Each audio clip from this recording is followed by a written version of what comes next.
Hello ಎಲ್ರಿಗೂ ನಮಸ್ಕಾರ, ಹಾಗೆಯೇ ಶುಭೋದಯ. ನಿನ್ನೆ ಅಫ್ಘಾನಿಸ್ತಾನ ಹೊಸ ಚರಿತ್ರೆಯನ್ನು ಸೃಷ್ಟಿ ಮಾಡಿದೆ ಅಂತಲೇ ಹೇಳ್ಬೋದು. ಈಗಾಗಲೇ ಸೌತ್ ಆಫ್ರಿಕಾ ವಿರುದ್ಧ ಒಂದು ODI ಪಂದ್ಯ ಗೆದ್ದು ಚರಿತ್ರೆ ಮಾಡಿರೋದು ತಮ್ಮೆಲ್ರಿಗೂ ಗೊತ್ತೇನೆ ಇತ್ತು. ಆದರೆ ನಿನ್ನೆ ಮತ್ತೊಂದು ODI ಕೂಡ ಗೆಲ್ಲೋ ಮುಖಾಂತರ ಸೀರೀಸನ್ನು ತಮ್ಮದಾಗಿಸ್ಕೊಂಡು ಅಫ್ಘಾನಿಸ್ತಾನ ಕ್ರಿಕೆಟ್ಗೆ ಹೊಸ ಚರಿತ್ರೆಯನ್ನು ಸೃಷ್ಟಿ ಮಾಡಿದ್ದಾರೆ. ಸೊ ನಿನ್ನೆ ಮ್ಯಾಚ್ನಲ್ಲಿ ಏನೇನಿತ್ತು ಅಂತ ಈ ವಿಡಿಯೋದಲ್ಲಿ ನೋಡೋಣ. ಅದಕ್ಕೂ ಮೊದಲು ಚಾನಲ್ಗೆ ಹೊಸಬರಾಗಿದ್ದರೆ ದಯವಿಟ್ಟು ಸಬ್ಸ್ಕ್ರೈಬ್ ಮಾಡ್ಕೊಳ್ಳಿ. ಸ್ಪೋರ್ಟ್ಸ್ ಅಪ್ಡೇಟ್ಗಾಗಿ ಬನ್ನಿ ವಿಡಿಯೋನ ಶುರು ಮಾಡೋಣ. ಅಫ್ಘಾನಿಸ್ತಾನ ಮೊದಲು ನಿನ್ನೆ ಬ್ಯಾಟಿಂಗ್ ಮಾಡ್ತಾರೆ.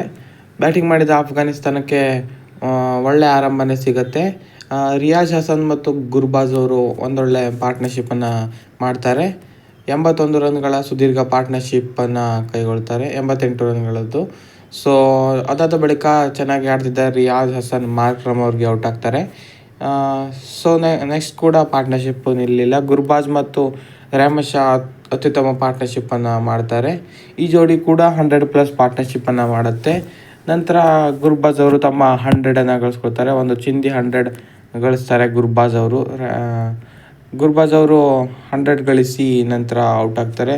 100+ ಪಾರ್ಟ್ನರ್ಶಿಪ್ ಇದರೊಂದಿಗೆ ಎಂಡ್ ಆಗುತ್ತೆ. ನಂತರ ರೆಹಮತ್ ಶಾ ಮತ್ತು ಅಜ್ಮತುಲ್ಲಾ ಕೂಡ ಒಂದೊಳ್ಳೆ ಪಾರ್ಟ್ನರ್ಶಿಪ್ನಲ್ಲಿ ಕೈಗೊಳ್ತಾರೆ ಅಂತಲೇ ಹೇಳ್ಬೋದು. ರೆಹಮತ್ ಶಾ 50 ರನ್ ಗಳಿಸಿ ಔಟ್ ಆಗ್ತಾರೆ. ಅದಾದ ಬಳಿಕ ಅಜ್ಮತುಲ್ಲಾ ಅಬ್ಬರದ ಬ್ಯಾಟಿಂಗನ್ನು ಮುಂದುವರಿಸ್ತಾರೆ.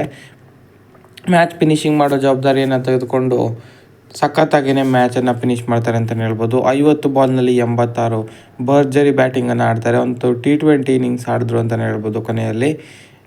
ಸೊ ಇವರೆಲ್ಲರ ಬ್ಯಾಟಿಂಗ್ನ ನೆರವಿನಿಂದ ಅಫ್ಘಾನಿಸ್ತಾನ ಭರ್ಜರಿ 311 ರನ್ಗಳನ್ನು ಕೈಗೊಳ್ಳುತ್ತೆ.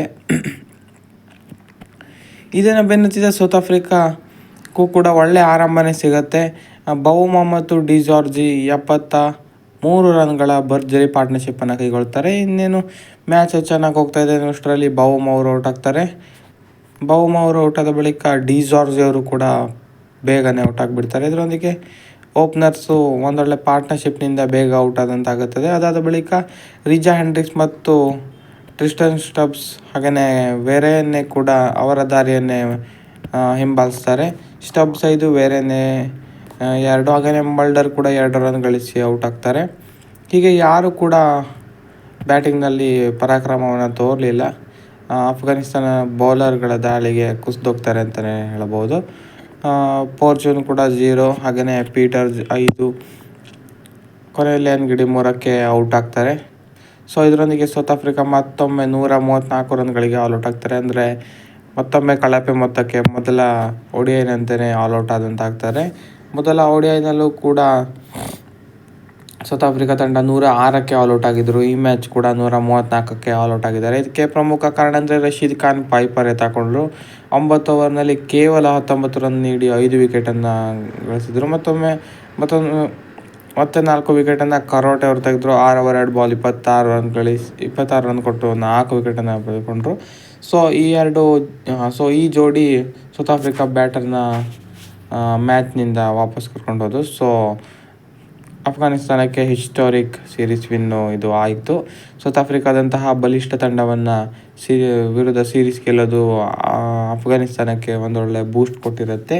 ಇತ್ತೀಚಿನ ದಿನಗಳಲ್ಲಿ ODI ತುಂಬಾ ಸ್ಟ್ರಾಂಗ್ ಆಗಿ ಕಾಣ್ತಾ ಇದೆ. ODI ಅಂತ ಅಲ್ಲ, T20 ಕೂಡ ಅಫ್ಘಾನಿಸ್ತಾನದವ್ರು ತುಂಬಾ ಸ್ಟ್ರಾಂಗ್ ಆಗಿ ಕಾಣ್ತಾ ಇದೆ. ವೈಟ್ ಬಾಲ್ನಲ್ಲಿ ಸಖತ್ ಸ್ಟ್ರಾಂಗ್ ಆಗಿ ಮೇಲೆ ಬರ್ತಾ ಇದ್ದಾರೆ ಅಫ್ಘಾನಿಸ್ತಾನ ತಂಡ. ಸೊ ಇನ್ನೂ ಕೂಡ ಒಂದು ಮ್ಯಾಚ್ ಇದೆ, ಆದರೂ ಕೂಡ ಅಫ್ಘಾನಿಸ್ತಾನ ಸೀರೀಸನ್ನು ಗೆದ್ದಂತಾಗಿದೆ. ಹಾಗೆಯೇ ಬೃಹತ್ ವಿನ್ ಅಂದರೆ 177 ರನ್ಗಳ ಬೃಹತ್ ವಿನ್ನನ್ನು ಕೂಡ ಗಳಿಸಿದ್ದಾರೆ. ಸೊ ಇದಾಗಿತ್ತು ಈ ವಿಡಿಯೋ. ಇದ್ರ ಬಗ್ಗೆ ತಮಗೆ ಅನಿಸುತ್ತೆ ಕಮೆಂಟ್ ಮಾಡಿ ತಿಳಿಸಿ.